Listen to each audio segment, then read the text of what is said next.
Good news naman sa mga motoristang bumibiyahe papuntang Parañaque. Simula kanina umaga ay nadaraanan na ang Cavitex C5 Link Sukat Interchange. At maliban dito, ma-enjoy rin ng mga motorista ang libreng toll fees sa loob ng isang buwan. Alamin natin ang buong detalye mula kay Leth Narciso. Magiging 10 minuto na lang ang biyahe patungong Sukat, Parañaque mula Coastal Road at vice versa. Ito'y sa pamamagitan ng Cavitex C5 Link Sukat Interchange na binuksan ni Pangulong Ferdinand Marcos Jr. kanina. Ang Segment 2 o R1 interchange ng Cavitex C5 Link project na may distansyang halos 2 kilometro ay nagkokonekta sa Cavitex R1 Coastal Road mula Parañaque Toll Plaza hanggang Sukat. Wala pang bayad ang pagdaan sa Cavitex C5 Link Sukat Interchange.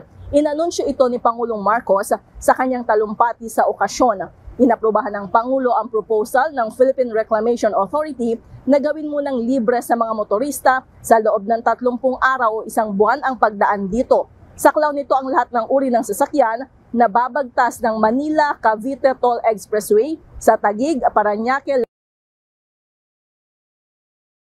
The Philippine Reclamation Authority, as operator of the Cavitex, proposed to suspend the collection of toll fees for all types of vehicles passing through the Manila-Cavite Toll Expressway in Taguig, Parañaque, Las Piñas, Bacoor, and Kawit for 30 days. Ang Cavitex C5 Link Sukat Interchange ay madaraanan na ng mga motorista simula mamayang alas 6 ng gabi.